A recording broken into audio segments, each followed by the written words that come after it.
berbagai macam riwayat yang berbicara, tetapi kalau kita mau berbicara dengan hati yang dilandasi cinta, maka kita akan mengatakan pertama kali yang diciptakan oleh Allah, sebelum Allah menciptakan surga, sebelum Allah menciptakan neraka, sebelum Allah menciptakan segala apapun, yang pertama kali Allah ciptakan nurnya Nabiuna Muhammad sallallahu alaihi wasallam. Riwayat ini diperkuat saudara-saudara.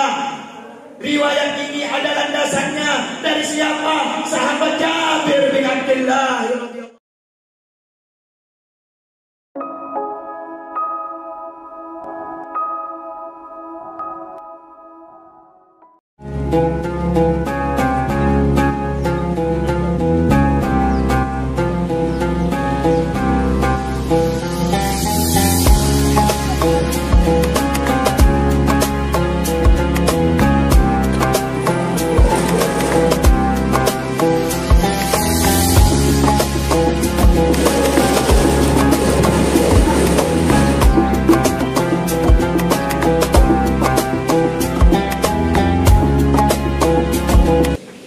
Assalamualaikum warahmatullahi wabarakatuh.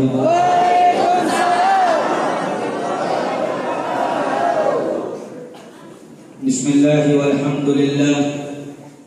Alhamdulillahi rabbil alamin. Alhamdulillahilladzi hadana bi'abdihi al-mukhtar man da'ana ilayhi bil idmi wa qad nadana labbaika ya man dallana wa hadana. أشهد أن لا إله إلا الله وحده لا شريك له وأشهد أن سيدنا محمدا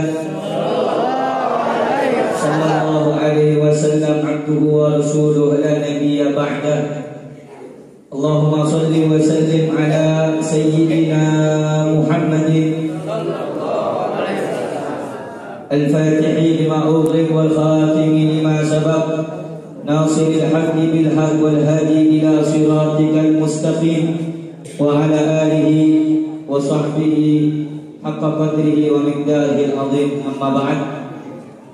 Alhamdulillah, yang sama-sama kita cintai, yang sama-sama kita muliakan, segenap para alim ulama, para asatidz, para tokoh masyarakat, wabil khusus sahibul bait Haji Asep Nurjaman, yang alhamdulillah pada sore yang mulia ini, di tempat yang mulia ini, beliau sekeluarga menjadi wasilah, menjadi sebab, menjadi perantara untuk datangnya kita pada acara yang mulia ini. Acara yang pertama yakni menyambut datangnya kelahiran bulan yang mulia, yang di dalam bulan tersebut lahir sosok manusia yang bernama baginda Nabi besar Muhammad sallallahu alaihi wasallam.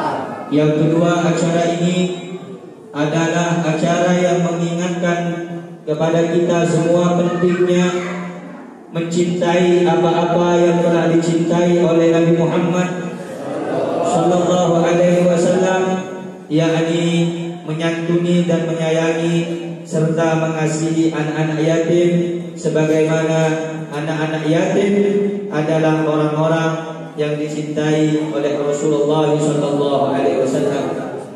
Alhamdulillah, segala puja dan puji kita haturkan kehadiran Allah pada sore yang mulia ini. Allah mendudukkan kita, Allah menghadirkan kita di acara yang mulia, di tempat yang mulia, sebagaimana tempat ini telah dinyatakan oleh Nabi dengan lisan yang mulia, dengan lisannya yang suci. Sebab apa-apa yang disampaikan oleh Nabi Muhammad sallallahu alaihi wasallam itu tidak terlepas daripada apa yang telah diwahyukan oleh Allah. Tidaklah Nabi Muhammad berbicara melalui hawa nafsu dan keinginan semata, tetapi setiap ucapan Nabi, setiap tingkah laku Nabi, setiap gerak geriknya Nabi itu berlandaskan wahyu yang telah Allah perintahkan kepada Nabi Muhammad sallallahu alaihi wasallam. Allah Subhanahu wa taala menyatakan di dalam Al-Qur'anul Karim, "Wa ma yantiqu 'anil hawa in huwa illa wahyun yuha." Dan tidaklah Nabi Muhammad berucap, tidaklah Rasulullah berkata, tidaklah Rasulullah melakukan segala sesuatu apapun illa wahyun yuha, kecuali sesuatu itu adalah wahyu dari Allah Subhanahu wa taala. Saudara-saudara yang dimuliakan oleh Allah Subhanahu wa taala. Saudara, pada hari yang mulia ini, jika kita ingin berbicara tentang Nabi Muhammad, jika kita ingin berbicara tentang Nabi, dari segi mana kita akan berbicara tentang Nabi Muhammad? Apakah dari sisi basyariah? Apakah kita akan berbicara dari sisi kemanusiaannya?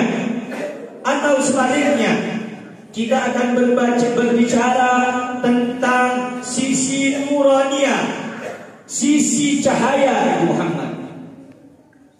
Dari mana kita akan berbicara? Dan mana yang lebih dahulu akan kita mulai untuk kita bahas pada sore hari ini?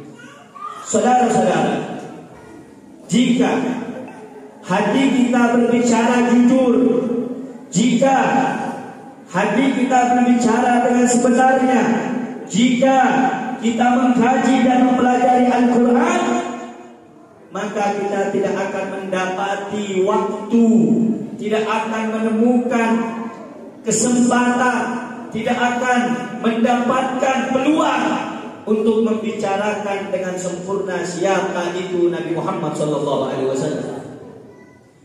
Kalau kita berbicara dari sisi manusianya, sebagian orang ada yang mengatakan Nabi Muhammad manusia. Nabi Muhammad sama dengan kita.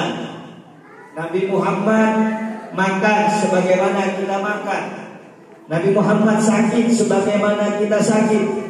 Sehingga banyak orang-orang yang tidak memahami, sehingga banyak orang-orang yang tergelincir pemikirannya, sehingga banyak orang-orang yang tidak mengerti hakikat adanya wujudnya insannya Nabi Muhammad. Sehingga tidak sedikit dari mereka yang berucap Nabi Muhammad manusia biasa sama dengan kita. Kalau kita membaca Al-Quran, kalau kita mau capek, kalau kita mau lelah membedah atau membuka daripada isi kandungan Al-Quran, maka di situ Allah Subhanahu wa taala telah mengatakan sisi kemanusiaan Nabi Muhammad. Apa sisi Nabi Muhammad? Qul innama ana basyarun mithlukum yuha ilayya. Katakan wahai Muhammad, aku ini manusia sama seperti kalian. Walakin yuha ilayya, tetapi aku dapat wahyu. Dari sini saudara-saudara, sudah kita bisa pahami kalau kita, saya dan kalian manusia tapi tidak dapat wahyu. Tetapi Nabi Muhammad manusia sama seperti kita tapi mendapatkan wahyu dari Allah. Dari sini kita sudah bisa mempelajari bahwa Nabi Muhammad tidak sama dengan manusia biasa. Ada yang berbicara, Habib, Nabi Muhammad itu manusia. Tidak perlulah kita terlalu memuji Nabi Muhammad berlebihan. Dari segi mana yang mau kita ucapkan pujian, dari siapa? Apakah pujian Allah kepada Nabi? Apakah pujian malaikat kepada Nabi? Apakah pujian para Nabi kepada Nabi? Sisi mana yang akan kita bicarakan? Kalau kita mau mengkaji, kalau kita mau belajar, waktu pada sore hari ini tidak akan cukup untuk memuraikan pujian Allah kepada Nabi Muhammad SAW. Ada satu ayat sedikit ingin saya sampaikan. Kalau ada orang yang membandingkan Nabi Muhammad itu manusia biasa, jangan terlalu berlebihan memuji Nabi Muhammad. Bid'ah, sesat, keterlaluan. Jangan mengikuti golongan-golongan yang maulid. Maulid tidak dicontohkan oleh Nabi. Banyak sekarang orang-orang di YouTube berbicara, di sosial media berbicara. Kalau diundang ke acara maulid, jangan datang. Itu ajaran sesat. Memuji Nabi itu tidak diajarkan. Merayakan hari lahir Nabi tidak diajarkan. Saudara-saudara, perlu kita pahami dulu, apa sih isi dalam maulid? Apa sih kandungan dalam maulid? Kalau kita baca maulid, itu adalah sejarah singkatnya Nabi. Dari mulai Nabi dilahirkan atau sebelum Nabi dilahirkan, kemudian Nabi menerima wahyu menjadi Rasul, kemudian bagaimana sifat-sifat luhur dan agungnya Nabi, kemudian bagaimana ketika wafatnya Nabi diceritakan bagaimana mukjizatnya Nabi, bagaimana keindahan Nabi. Apakah berbicara atau menyampaikan atau membaca sejarah dikatakan suatu hal yang salah? Apakah berbicara tentang keagungan Nabi dikatakan salah? Apakah berbicara tentang kelahiran sejarah para nabi dikatakan salah? Tidak, saudara-saudara. Di dalam satu kitab namanya Musnad Abdul Razak, atau dalam satu kitab Musnad Al-Firdaus, diriwayatkan dari Imam Ad-Dailami, ada satu hadis yang mengatakan Dzikrul Anbiya minal ibadah. Menyebut namanya para nabi itu nilainya ibadah. Kalau bapak-bapak, ibu-ibu lagi malas untuk sholat sunnah, bapak-bapak dan ibu-ibu lagi capek untuk berjalan jauh mencari ilmu, ibadah yang simpel, ibadah yang sangat mudah dilakukan, menyebut namanya Nabi Muhammad, menyebut namanya Rasulullah. Sebab menyebut namanya Rasulullah setiap lisan dihitung ibadah. Makanya kalau orang nggak ngerti, ada apa ini? Acara apa ini? Maulud bid'ah. Ada acara apa ini? Kok rame-rame? Peringatan Maulid Nabi, syirik. Nabi tidak pernah merayakan hari lahirnya. Nabi tidak pernah merayakan hari kelahirannya. Sahabat tidak pernah merayakan kelahirannya. Pemikiran-pemikiran seperti ini keluar daripada kepala yang dungu. Sebab Ahlus Sunnah wal Jamaah tidak akan melakukan suatu perayaan dan suatu perbuatan kecuali sesuatu tersebut ada landasan dari Al-Quran dan Hadis. Seperti yang saya sebutkan tadi, Dzikrul Anbiya minal ibadah. Menyebut namanya para nabi adalah ibadah. Terlebih lagi yang Anda sebutkan ini bukan nabi sembarangan. Bukan nabi-nabi seperti nabi yang lain. Bukan seperti Nabi Adam. Bukan seperti Nabi Nuh. Bukan seperti Nabi Musa. Bukan seperti Nabi Isa. Semua para nabi menjadi mulia sebab syahadat mereka mengakui beriman akan Rasulullah Nabi Muhammad. Allah tidak akan mengangkat seorang nabi menjadi nabi kecuali syahadatnya asyhadu an la ilaha illallah wa asyhadu anna Muhammadur Rasulullah. Di sini dapat kita pelajari, dapat kita pahami bahwa seluruh para nabi saja menjadi mulia sebab memuliakan Rasulullah. Pada peristiwa Isra dan Mi'raj, kita punya Nabi Muhammad menjadi imam mensolati kaum menjadi imam daripada para anbiya di Baitul Maqdis. Itu telah menunjukkan siapa Nabi Muhammad, bagaimana kedudukan Nabi Muhammad, bagaimana keindahan Nabi Muhammad. Jadi jangan setiap apa yang tidak dilakukan Nabi haram, setiap apa yang tidak dicontohkan sahabat sesat. Belum tentu, saudara-saudara. Bahkan Nabi sendiri yang memperingati lahirnya Rasulullah. Apa di antara dalilnya? Nabi Muhammad berpuasa di hari Senin Sahabat bertanya, kenapa engkau berpuasa di hari Senin ya Rasulullah? Nabi Muhammad bersabda, fihi wulidtu wa fihi unzila alayya. Di hari Senin aku dilahirkan, dan di hari Senin aku diangkat menjadi utusan oleh Allah. Nabi memperingati hari lahirnya dengan ibadah kepada Allah, dengan berpuasa kepada Allah. Jadi kelahiran Nabi dicontohkan oleh Nabi, dilakukan oleh Nabi dengan cara apa? Nabi memperingati hari lahirnya dengan berpuasa, ibadah kepada Allah. Jadi kembali kepada pembahasan kita, kalau pada acara maulid pada sore hari ini kita ingin mengupas sisi manusianya Nabi Muhammad, tidak akan ada waktu. Apalagi kita akan berbicara tentang sisi nurnya Nabi Muhammad. Saya dan kalian ada diambil dari nurnya Rasulullah. Surga neraka diciptakan diambil dari nurnya Rasulullah. Malaikat diciptakan, para nabi diambil dari nurnya Rasulullah. Dalam riwayat ada yang mengatakan awwalu khalqillahi al-qalam. Pertama kali yang diciptakan oleh Allah adalah al-qalam. Dalam riwayat yang lain, yang pertama kali diciptakan oleh Allah adalah air.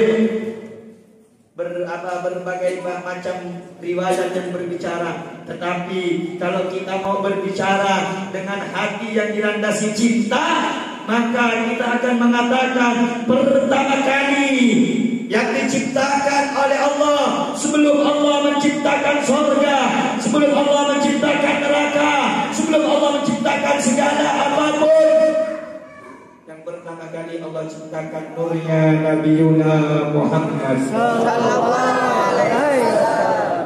Riwayat ini diperkuat saudara-saudara. Riwayat ini ada landasannya dari siapa? Sahabat Jabir bin Abdullah radhiyallahu taala anhu. Sahabat Jabir datang kepada Nabi Muhammad, ya Rasulullah, bi abi wa ummi akhbirni an awwali syai'in khalaqallahu qabla al-asya'. Ya Rasulullah, kabarkan kepadaku siapa makhluk yang diciptakan pertama kali oleh Allah sebelum Allah menciptakan segala-galanya. Qala ya Jabir, Nabi Muhammad bersabda kepada Jabir, innallaha, sesungguhnya Allah, khalaqa qabla al-asya', menciptakan sebelum adanya segala sesuatu, nura nabiyika Muhammadin min nur, cahaya nabimu dari cahaya Allah. Ini dalil kuat saudara-saudara. Jadi sebelum datangnya Nabi Adam, sebelum adanya Nabi Isa, sebelum adanya malaikat, pertama kali yang diciptakan oleh Allah adalah nur yang mulia, nurnya Nabi Muhammad. Sallu ala Nabi Muhammad. Timbul pertanyaan, dari segi apa kita akan berbicara? Apakah tentang sosok kemanusiaan Nabi Muhammad, sisi penciptaan bentuk manusianya, atau sosok dari sisi cahaya Nabi Muhammad? Kalau kita mau mengkaji, saudara-saudara, tidak cukup. Kalau kita mau melihat Nabi Muhammad dalam riwayat Jabir bin Abdullah pernah berkumpul dengan sahabat. Kemudian Jabir melihat bulan purnama. Bulan purnama indah apa tidak? Indah. Bagus apa tidak? Bagus. Jabir bilang kepada sahabat yang lain, coba engkau lihat bulan purnama, alangkah elok dan indahnya. Kemudian kata Jabir, ketika ingin aku bandingkan antara bulan purnama dengan wajah suci Nabi Muhammad, maka ketahuilah Nabi Muhammad huwa ahsanu minal qamar. Dia lebih indah dan lebih menawan daripada bulan purnama. Saudara-saudara, Allahumma shalli ala Muhammad. Seorang sahabat datang kepada Sayyidah Aisyah, sif lana Rasulullah, tunjukkan, gambarkan, ceritakan kepadaku bagaimana Nabi itu bentuknya, bagaimana ciri-cirinya. Kata Sayyidah Aisyah, bagaikan matahari dan rembulan yang berputar di wajahnya yang mulia. Bagaimana mungkin kita akan mensifati? Sayyidina Ali ditanya oleh seseorang, wahai Ali, wahai Sayyidina Ali, ceritakan kepadaku bagaimana indahnya Nabi Muhammad.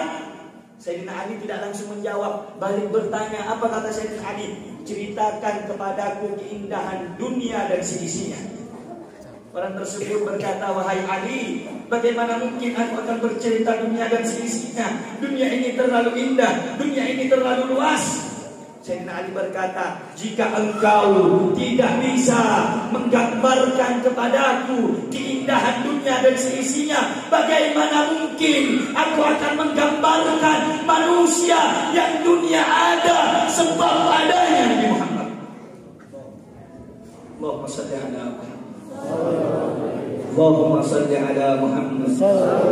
Allahumma salli ala Muhammad. Nabi Muhammad, Bu, Pak, keindahannya, ketampanannya membuat orang yang benci segan kepadanya. Nabi Muhammad, keindahannya, kewibawaannya membawa menjadikan orang yang di sekitarnya menjadi jatuh cinta kepadanya. Makanya Sayyidina Ali mengatakan, idza ra'ahu badihatan habbah wa idza khalaqahu ma'rifatan ahabba. Orang kalau sepintas sekejap melihat Nabi gemetar, saudara-saudara. Wibawanya Nabi membuat orang itu segar. Wa idza khalaqahu ma'rifatan ahabba. Tapi kalau sudah duduk bareng dengan Nabi, berbicara dengan Nabi, menatap langsung wajahnya Nabi, maka orang yang takut menjadi cinta kepada Nabi Muhammad. Banyak riwayat yang bercerita bagaimana garangnya, bagaimana dahsyatnya, bagaimana ditakuti Sayyidina Umar, saudara-saudara. Asadul Arab, Asadullah fil haram.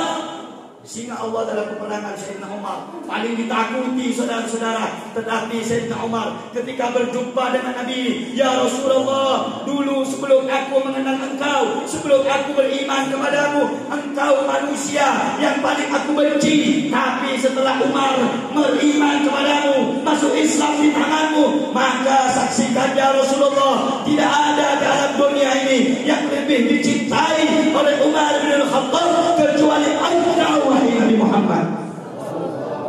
Allahumma salli ala Muhammad. Cinta sahabat yang benci menjadi cinta, merubah yang takut menjadi pemberani. Itulah kalau kita membaca, kalau kita mencintai, kalau kita mau mentelaah bagaimana keagungan Rasulullah,